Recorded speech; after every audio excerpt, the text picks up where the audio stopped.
अब अगली स्टोरी का जिक्र करते हैं। वक्फ संशोधन विधेयक लोकसभा में पारित हुआ और ये पारित करवाने के बाद प्रधानमंत्री नरेंद्र मोदी थाईलैंड की यात्रा पर निकल गए।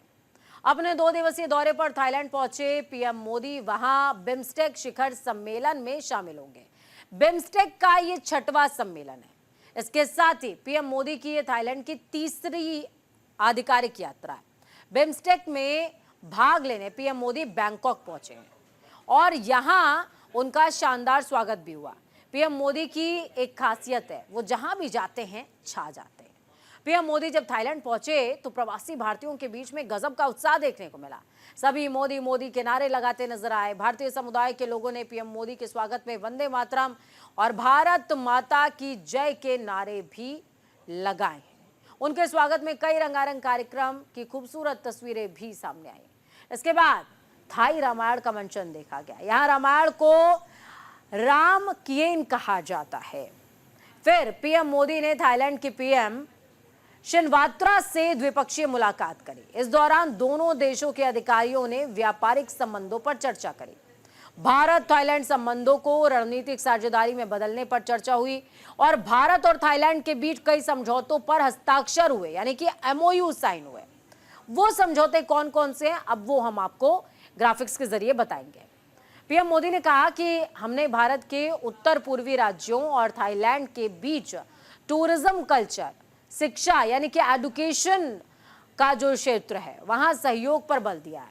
आपसी व्यापार, इन्वेस्टमेंट और बिजनेस के बीच आदान प्रदान यानी कि कनेक्टिविटी बढ़ाने पर हमने बात की है। एमएसएमई, हैंडलूम और हैंडीक्राफ्ट में भी सहयोग के लिए समझौते किए गए। पीएम मोदी ने कहा कि भारत की एक्ट ईस्ट पॉलिसी और हमारे इंडो पैसिफिक विजन में थाईलैंड का विशेष स्थान है, उसकी एक जगह है। इस यात्रा ने दोनों देशों के बीच सदियों पुराने सांस्कृतिक और आध्यात्मिक संबंधों को और ज्यादा प्रगाढ़ किया है, मजबूत करने का काम किया है। वैसे तो भारत और थाईलैंड के बीच संबंध सदियों पुराने हैं, लेकिन पीएम मोदी के आने के बाद इसमें और ज्यादा गर्मजोशी नजर आई।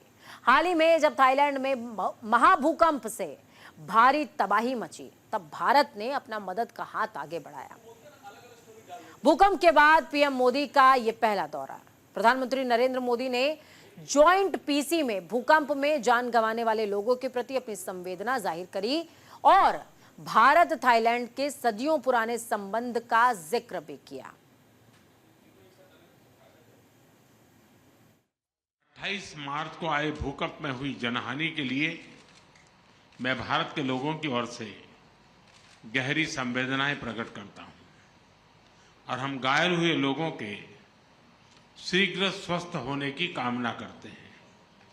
फ्रेंड्स, भारत और थाईलैंड के सदियों पुराने संबंध हमारे गहरे सांस्कृतिक और आध्यात्मिक सूत्रों से जुड़े हैं। बौद्ध धर्म के प्रसार ने हमारे जन जन को जोड़ा है। अयोध्या से नालंदा तक विद्वानों का आदान प्रदान हुआ है। रामायण की कथा थाई लोक जीवन में रची बसी है और संस्कृत पाली के प्रभाव आज भी भाषाओं और परंपराओं में झलकते हैं। एंड भारत की एक्ट ईस्ट पॉलिसी और हमारे इंडो पैसिफिक विजन में थाईलैंड का विशेष स्थान है। आज हमने अपने संबंधों को स्ट्रैटेजिक पार्टनरशिप का रूप देने का निर्णय लिया है। सुरक्षा एजेंसियों के बीच स्ट्रैटेजिक डायलॉग स्थापित करने पर भी चर्चा की है। साइबर क्राइम के शिकार भारतीयों को वापस भारत भेजने में थाईलैंड सरकार से मिले सहयोग के लिए हमने थाईलैंड सरकार का आभार प्रकट किया। हम सहमत हैं कि हमारी एजेंसीज ह्यूमन ट्रैफिकिंग और इलीगल माइग्रेशन के खिलाफ एकजुट होकर काम करेगी। थाईलैंड की इस यात्रा के दूसरे दिन यानी कि 4 अप्रैल को पीएम मोदी बिम्स्टेक शिखर सम्मेलन का हिस्सा होंगे, जिसमें 7 देशों के राष्ट्राध्यक्ष शामिल होने वाले हैं। इस सम्मेलन में थाईलैंड, बांग्लादेश, श्रीलंका, नेपाल, म्यांमार और भूटान के नेता शिरकत करने वाले हैं। अब सवाल ये कि बिम्स्टेक आखिर है क्या और भारत को इससे कितना फायदा है वो हम आपको ग्राफिक्स के जरिए बताएंगे। तो समझ लीजिए कि बिम्स्टेक की स्थापना क्षेत्रीय सहयोग के इरादे से की गई थी। इसे 6 जून 1997 को बैंकॉक घोषणा के तहत स्थापित किया गया था। अभी इसके सदस्य देशों की संख्या यानी कि तादाद 7 है। इनमें 5 देश भारत, बांग्लादेश, नेपाल, श्रीलंका, भूटान दक्षिण एशिया से और म्यांमार और थाईलैंड दक्षिण पूर्व एशिया से आते हैं। भारत बिम्स्टेक के सबसे प्रभावशाली सदस्यों में से एक है। यह संगठन साउथ और साउथ ईस्ट एशिया के बीच एक ब्रिज की तरह काम करता है। संगठन का जो मेन एजेंडा है बंगाल की खाड़ी से जुड़े देशों की इकोनॉमिक ग्रोथ है, आपसी सहयोग है। ये वो तमाम बातें जिन्हें आपको जब आप बिम्स्टेक के बारे में पढ़ें तो आपको पता होना चाहिए। सदस्य देशों के लिए तो ये संगठन महत्व रखता ही है, दुनिया के लिए भी ये बेहद खास है। मीडिया रिपोर्ट्स कहती हैं कि दुनिया की कुल आबादी का 22 यानी कि 22% से ज्यादा हिस्सा इन्हीं 7 देशों में रहता है। दुनिया के कुल व्यापार का 1/4 से ज्यादा हिस्सा बंगाल की खाड़ी से होकर गुजरता है।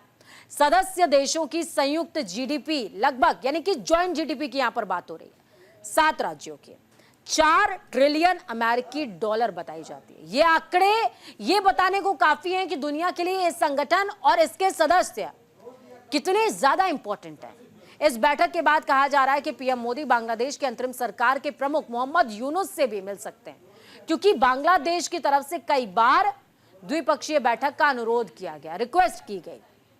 यानी कि जो यूनुस 2 दिन पहले चीन के गोदी में बैठकर भारत के लिए अनर्गल प्रलाप कर रहा था, बयान दे रहा था, वो अब पीएम मोदी से मिलने को बेताब नजर आ रहा है, छटपटा आ रहा है। यह है वैश्विक मंच पर भारत की ताकत, भारत की धाक।